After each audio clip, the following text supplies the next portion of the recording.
जय हिंद, जय भारत। मैं रेबल श्रद्धानंद पति आप लोगों के बीच आया हूँ। आज कोई प्लानिंग नहीं थी आज आने की। एक वीडियो है जो मेरी काफ़ी दिनों से पिछले 23 तारीख से वायरल हो रही है, जैसे कि मैं देख सकता हूँ सारे चैनलों में भी आ रही है। लेकिन मुझे आना इसलिए पड़ा कि मैंने अभी टीवी देखा और उसमें एक डिबेट चल रही थी कि मोदी गवर्नमेंट की 2.0 के सेकेंड टर्म का आज पहली वर्षगांठ है और मैं नेताओं को देख रहा तो अपनी उपलब्धियाँ गिना रहे थे। सर, मैं एक बात आपको सूचित करना चाहूँगा इस वीडियो के माध्यम से कि मैंने अपनी पिछली वीडियो में एक बात कही थी कि जब आप दूसरे पार्टी के लोगों को अपने पास ले आओगे तो गलतियां बहुत हो गई, रिजल्ट दिखने लगेंगे। और आज वही गलती गौरव भाटिया जो आपके राष्ट्रीय प्रवक्ता है उन्होंने कर दी। मैं टीवी के मंच पर देख रहा था, उनसे ये पूछा गया कि भाई मिनिस्ट्री ऑफ लेबर कौन है, उन्हें ये नहीं पता, जबकि वो इस सरकार के राष्ट्रीय प्रवक्ता हैं प्रेजेंट गवर्नेंस के। यही होता है सर, जब आप दूसरे पार्टी के नेताओं को, दल के नेताओं को अपने अंदर ले आते हो, यही होता है सर। आप बोलते हैं ना सर कि आत्मनिर्भर बनो, तो सर अपनी पार्टी के वर्कर्स को आत्मनिर्भर बनाओ। आपके पार्टी के कार्यकर्ताओं में से अपना स्पीकर चुने, ना कि दूसरे लोगों को, दूसरे दल के लोगों को लून के ला के सेलेक्ट करके अपने पार्टी में लेके आ जाओ। इसमें कोई मजे की बात नहीं सर, इसमें तो बहुत जगहसाई होगी जो कि आज हो रही है। आप गूगल पर टाइप करके देखें, गौरव भाटिया आपके राष्ट्रीय प्रवक्ता, उनको ये नहीं पता सर कि आपके मिनिस्टर ऑफ लेबर कौन है। कितनी कमाल की बात है। और वो चर्चा कर रहे हैं नेशनल टीवी पे, 135 करोड़ लोगों के बीच वो आ रहे हैं। इससे बड़ी दुर्भाग्य की क्या बात होगी सर। और मैं आपसे एक प्रश्न पूछना चाहूँगा इस गवर्नेंस से, व्यक्तिगत नहीं है सर, गवर्नेंस से। हम एक वैश्विक बीमारी से जूझ रहे हैं, लोग मर रहे हैं। यहाँ पे पहले साल की वर्षगांठ की तारीफें सुनने का समय किसके पास है सर? किसके पास है? आपके मंत्री नज़र नहीं आ रहे रोडों में, कहीं भी सड़कों में कहीं नज़र नहीं आ रहे हैं सर, कहीं भी नज़र नहीं आ रहे हैं। हम क्या सुन रहे हैं? सब अचीवमेंट्स गिनाए जा रहे हैं। कोई कहता है 3 तलाक के ऊपर हमने अचीवमेंट कर लिया, कोई कहता है 370 कर लिया, कोई कह रहा है कि विश्व में हमने इतना कमाल कर दिया, भारत का नाम सर जगह ऊंचा हो रहा है। सर, भारत का नाम तो सदैव ऊंचा है और सदैव ऊंचा रहेगा। मैं और आप रहे ना रहे, हम एक महान राष्ट्र के नागरिक हैं सर, और गर्व है मुझे इस बात का। और आपको भी, अगर मैं गर्व करता हूं मोदी जी आपके ऊपर भी, क्योंकि मैं आपसे इंस्पायर्ड हूं, मैं आपसे प्रेरित हूं, तभी तो आज आपके सामने बोल पा रहा हूं। आप भी तो निर्भीक बोलते थे, आप भी सबको डायरेक्ट बोलते थे, मैं भी डायरेक्ट बोलूंगा। मैं आप ही का शिष्य हूं सर। लेकिन एक बात है सर, सत्य के लिए तो दुनिया को छोड़ा जा सकता है क्या? आप एक बात बताओ, सत्य के लिए दुनिया को छोड़ देंगे, लेकिन दुनिया के लिए सत्य को छोड़ देंगे क्या? हम नहीं कर सकते ना सर। यही एक प्रश्न था कि छोड़ दें क्या सत्य के लिए, ये एक पॉइंट है सर। अब मुझे उपलब्धियों की बात आ रही थी, मैंने देखा बहुत अच्छे से सब बता रहे थे। एक साल में हमने 3 तलाक को किया, 370 किया। सर उपलब्धियां 2-4 मैं भी गिना देता हूं सर, बहुत बड़ी बड़ी उपलब्धियां हैं सर, जो एज ए नागरिक मैं फेस करता हूं और मेरे साथ तमाम करोड़ों लोग फेस करते हैं सर। मैं गिनाना चाहूँगा सर, ऑटोमोबाइल इंडस्ट्री सड़कों पे आने के लिए तैयार है। एक इंडस्ट्री होती है रीसेल की, कार रीसेल्स, मोटर बाइक रीसेल, वो धड़ाम हो चुकी है सर। 2 साल से वो धड़ाम हो चुके हैं। आप एक बार सर्वे कीजिए, आप अपने मिनिस्ट्री ऑफ ट्रांसपोर्ट से पता करें कि क्या ये स्थिति सच है या नहीं है। रियल एस्टेट इंडस्ट्री के बारे में बात करते हैं सर, पूरे उत्तर भारत की बात करता हूँ और पूरे भारत की बात बताऊंगा। 5-7 साल ऊपर हो गए, पोजीशन मिलना था मकानों का, आज तक लोगों को मकानों का पोजीशन नहीं मिला। ऐसे 1 करोड़ से ऊपर मकान तो केवल एक जगह है सर, यूपी की बात कर रहा हूं सर, गौतम बुद्ध नगर जिले के अंदर की बात बता रहा हूं।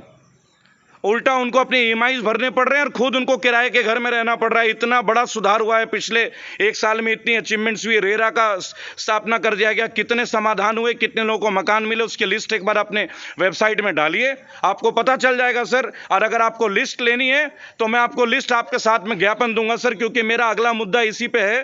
क्योंकि अब हम गली गली जाएंगे सर, हर जिले में जाएंगे। और मैं एक बात और बता दूं, जो मेरा पहला वीडियो, उसके बाद मेरी प्रतिक्रिया आई है मेरे यूट्यूब चैनल पे कि मैं कांग्रेस का चमचा हूं, तो मैं आपको बता देना चाहूँगा, दोबारा सारे भक्त सुन ले, मैं मोदी भक्त ही हूँ। मेरे को ये डेयरिंग आपसे मिली है, बात करने का ये तरीका आपसे मिला है सर। जब आप 2013 में आए थे, आपने किस तरीके से बात की थी, मैं उससे प्रेरित हूँ। हर बच्चा प्रेरित है। आपका गवर्नेंस गलत है सर, आप गलत नहीं है। मैंने कभी नहीं कहा कि आप गलत हैं। लोग गालियाँ दे रहे हैं मेरे को, धमकी भरे चीज़ें। और आप देखिएगा, ये मैं वैसे नहीं कह रहा हूँ, यूट्यूब चैनल पे देखेंगे आप, फ़ोन्स भी आए हैं मेरे पास, उनका नाम और डिटेल भी मैं दूंगा आपको। मैं आपको ये बताना चाहूँगा सर, ये तो ऑटोमोबाइल इंडस्ट्री हो गई, रियल इंडस्ट्री होगी। जो स्मॉल स्केल है ना सर, छोटे छोटे जो बिजनेसमैन थे, छोटे छोटे ढाबे वाले, उन तक के ताले लग गए हैं सर। रेस्टोरेंट्स के पास जाकर पूछो होटल इंडस्ट्री में क्या स्थिति है। लोगों पे पैसे होने भी तो चाहिए सर, तब जाके बाजार चलता है। हम कहते हैं इतने ट्रिलियन, उतने बिलियन, अरे ब्रिलियन ट्रिलियन, ये जो आंकड़े ना सर, किताबी आंकड़ों का क्या है? एक काम कीजिए, हर एक घर में आके पता कीजिए, अपने जो सांसद है बोलिए। सांसद प्रतिनिधि तो हमसे कभी मिलता ही नहीं है आज तक। किसी भी सांसद का प्रतिनिधि लोगों के बीच है ही नहीं। है ही नहीं। हाँ, मैं मुख्यमंत्री योगी आदित्यनाथ के लिए बोलूंगा एक बात, हाँ वो आए, कोरोना में आए, यूजुअली नोएडा में कोई आते नहीं, वो आए, वो रुके, वो स्ट्रिक्ट है, हमारे यूपी में सबसे कम कोरोना के केसेस थे, इस बात के लिए मैं बोलूंगा। लेकिन केवल एक व्यक्ति के काम करने से पूरा गवर्नेंस तो नहीं है ना सर। आपके सांसद लोगों से नहीं मिलते, मिलना तो दूर, शायद हमें सुनेंगे कैसे।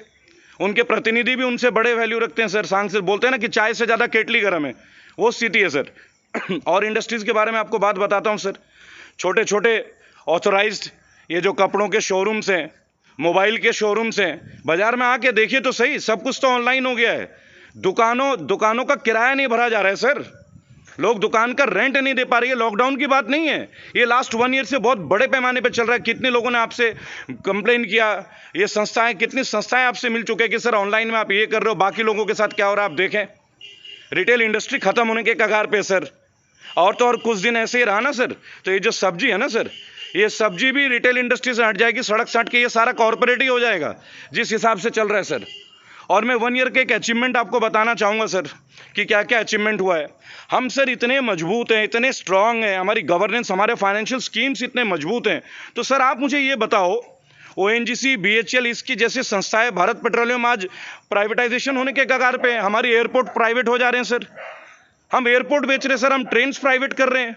क्या ये हमारी अचीवमेंट है? और फिर हम बोलते हैं कि हम आत्मनिर्भर बने। हम अपनी चीज़ों को बेच रहे हैं सर, प्राइवेटाइज कर रहे हैं, FDI ला रहे हैं, उनमें फॉरेन की कंपनीज खरीदने को तैयार हो जा रही हैं और खरीद भी रही हैं। ये कैसी आत्मनिर्भरता है सर? सर डुअल फेस नहीं होना चाहिए ना सर। अगर इकोनॉमी स्ट्रांग है तो लोगों के जेब में पैसा होना चाहिए ना। देश तो देशवासियों से मजबूत होता है सर, आंकड़ों से देश थोड़ी मजबूत होता है। अगर इस देश के देशवासी मजबूत है, आप एक के घर में आके पता कीजिए सर, हैं क्या उनके घर में पैसे? शिक्षा प्रणाली पे क्या काम हुआ है सर? हर साल 10% फीस बढ़ाई जा रही है, हर साल।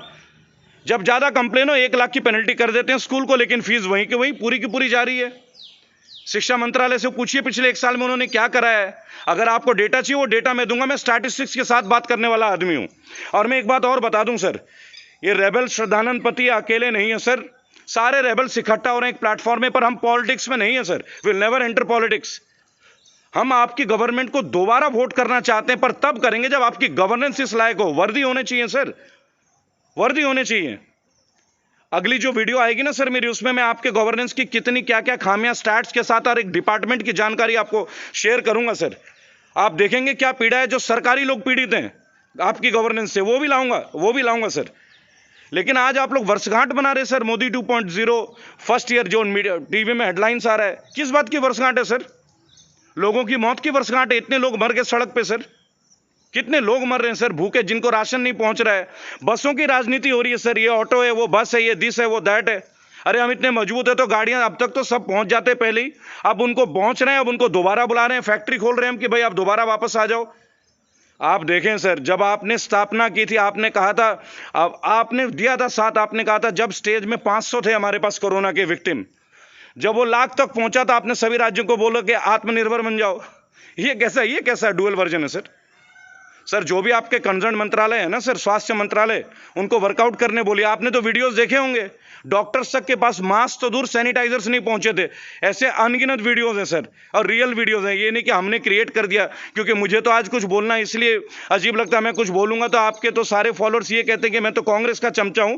तो उनको एक जवाब देना चाहता हूं सर, जिन जिन राज्यों में कांग्रेस की सरकार है ना सर, वहां की भी प्रॉब्लम्स आ रही है हमारे पास, वहां भी जाएंगे, एक एक MP, एक एक MLA के घर के पास जाएंगे सर, शांतिपूर्ण तरीके से जाएंगे। लॉकडाउन के बाद, लॉकडाउन में नहीं जाऊंगा सर, फॉलो करूंगा, आइडियल सिटीजन हूं, सिटीजन के जो ड्यूटीज हो फॉलो करूंगा, आपको मानता हूं, आपको पालन करूंगा। लेकिन मैं आपको ये इंफॉर्मेशन देना चाहता हूं, और उन तमाम लोगों को जो यूट्यूब में मेरे साथ जुड़े हुए हैं, जो मुझे चाहते हैं, ये जो 30 करोड़ लोग जिन्होंने मेरा पहला वीडियो देखा है निर्मला सीतारमण जी के ऊपर, कई लोगों ने मुझे काफ़ी देश विदेश से काफ़ी ग्रुप्स हैं जिन्होंने मेरे को कनेक्ट किया। मैं एक बात आपको बताना चाहूँगा, rebels be ready, the platform is ready, but we won't work like politicians.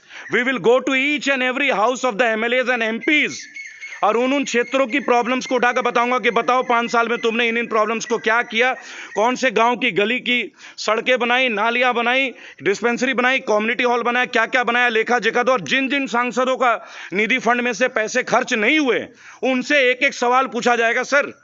Congress से भी पूछा जाएगा, CPM से भी पूछा जाएगा, जो भी पार्टीज होगी सर। ऐसा ना समझे कि कोई बीजेपी के अगेंस्ट प्रोपेगेंडा चल रहा है। रेबल्स कभी दलगत नहीं होते सर, हम रेबल्स हैं। हमारा पार्टी से क्या ताल्लुकात है? मैंने बहुत सालों पहले एक बार एक पार्टी ज्वाइन करी थी, 3 दिन के अंदर रिजाइन कर दिया था, केवल इसी वजह से मुझे महासचिव बनाया गया था। मैंने कहा ना, इसमें नहीं सर्वाइव कर सकते। यहाँ तो लोगों के दिल में सफाई नहीं है। पार्टी का नाम मैं अभी नहीं लूंगा, वक्त आएगा तो वो भी बताऊंगा अगर किसी ने पूछा तो। सर, काम करने का जज्बा आपके अंदर, आप 24 घंटे काम करते हैं मोदी जी, इस बात का मैं कायल हूं। लेकिन एक बात बताओ सर, आप तो ऊपर से काम कर रहे हो, प्रैक्टिस तो नीचे लोगों में करनी है। आइए ना सर कभी रजिस्ट्री विभाग में, जहां रजिस्ट्रियां होती हैं, वहां आके देखिए पिछले 1 साल में कितना फर्क आया है। और एक रजिस्ट्री, जो कोई आदमी अपने मकान की रजिस्ट्री करता है, कितना खर्च उसे देना पड़ता है, क्या नहीं देना पड़ता है। आपके तो भाई इंटेलिजेंस ब्यूरो है आपके पास, लगाइए ना सर, आपको जवाब मिल जाएगा। नहीं तो वो डेटा भी मैं आपको दूंगा। लेकिन मैं इस आपके माध्यम से, इस YouTube के प्लेटफॉर्म के माध्यम से एक बात बोलना चाहूँगा। जितने भी मेरे साथी हैं रेबल्स, जिन्होंने बोला है बीटेक, एमटेक, MBA, 10वीं पास, कोई 8वीं पास, कोई गांव का किसान है, कोई 70 साल का बुजुर्ग भी है, और कई गांव के प्रधान हैं जो बिल्कुल नाराज हैं। एक लोकल इस्टेब्लिशमेंट है जो आपकी गवर्नमेंट ने आके ख़त्म कर दी। हमारे यहाँ जिला पंचायत का था गौतम बुद्ध नगर वगैरह में, इधर में आपने ना जाने क्या क्या सिस्टम कर दिए।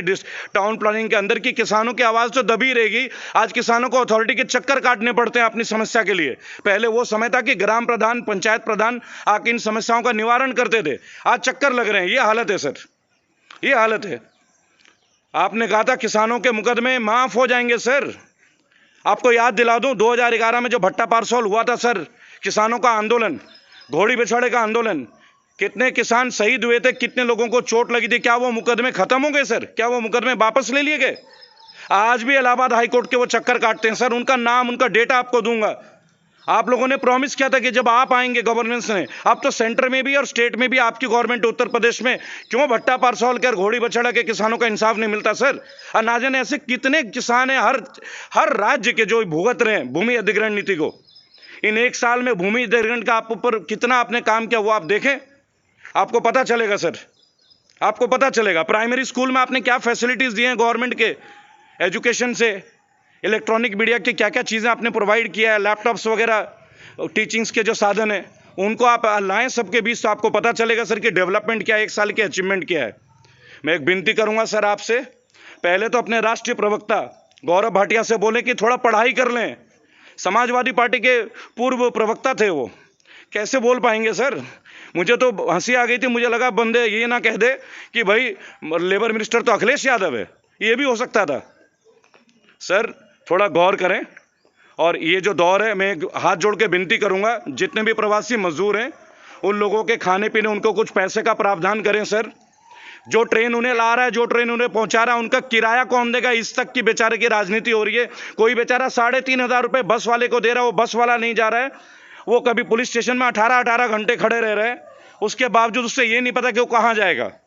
बहुत समस्याएं सर, उपलब्धि नहीं है अभी, उपलब्धि नहीं है सर। उपलब्धि तब गिनाएंगे जब आम मानस, जनमानस के दिल में, चेहरे में खुशी की झलक हो। एक बार जनमानस के चेहरे को देखिए सर। रेबल्स, मैं इस मीडिया के प्लेटफॉर्म से दोबारा एक बात बोलूंगा, कोई भी रेबल जो बनना चाहे आए मेरे प्लेटफॉर्म में, मेरे साथ आए। हम बिल्कुल ही सांकेतिक प्रदर्शन करेंगे, शांतिपूर्ण प्रदर्शन करेंगे। लेकिन किस तरह का प्रदर्शन, ये मैं आपको प्रॉमिस करता हूं। जिन जिन राज्यों में जो जो सरकार है, वहां की कंप्लेंट्स जो जो हमारे पास आएंगी, एक एक MLA, एक एक MP के घर जाके खड़े होना है सर। उनके गेट के सामने लेट जाऊंगा सर और सारे लेटाऊंगा। शांतिपूर्ण प्रदर्शन। भाई क्यों नहीं कर रहे हो? गवर्नमेंट आपको पैसे दे रही है, सांसद निधि का पैसा खर्च करे बगैर वो अकाउंट में पड़े रहते हैं। फिर क्यों सांसद बनते हो भाई? क्यों सांसद बनते हो? क्यों चुन के आते हो सर? मैं एक बात का बहुत स्वागत करूंगा, सुप्रीम कोर्ट ने जो कल रात को बोला है सर, इसका मतलब है फाइनली सुप्रीम कोर्ट ही है जो हमारी सुनेगा और सुनता आया है। सुप्रीम कोर्ट ने बोला है कि जो आपराधिक प्रवृत्ति के लोग हैं, जिनको आप लोग टिकट देते हैं, अलग अलग पार्टी के लोग, अब आपको ये देना पड़ेगा, सोशल मीडिया में भी बताना पड़ेगा क्यों आपने उनको टिकट दिया। ऐसे उनके पास क्या है जिनके पास केसेस हैं, क्रिमिनल केसेस हैं। और सर देखिए ना कमाल की बात, कुलदीप सेंगर जी को देख लीजिए, इसको हम क्या बोलेंगे? एक परिवार खत्म हो गया, लड़की की मृत्यु हो गई सर, परिवार नष्ट हो गया, इतनी जल्दी उनकी जमानत हो जाती है सर। क्या ये है अच्छे दिन? क्या ये अच्छे दिन?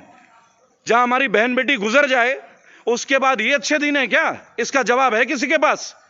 इस बात का जवाब दे दें सर।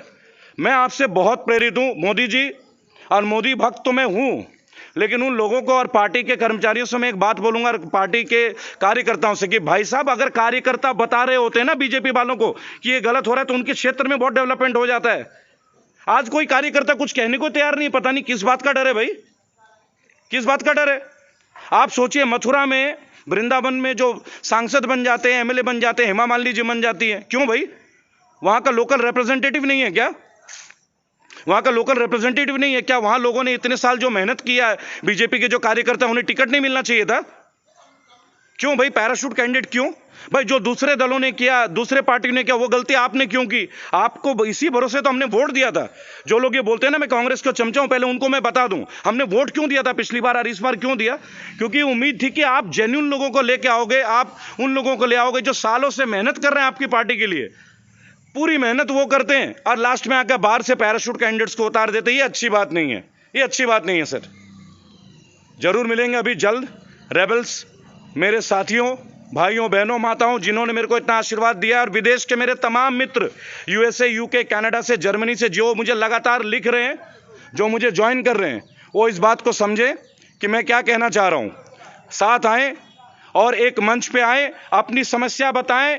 रेबल श्रद्धानंद पति आपके साथ है। जय हिंद, जय भारत।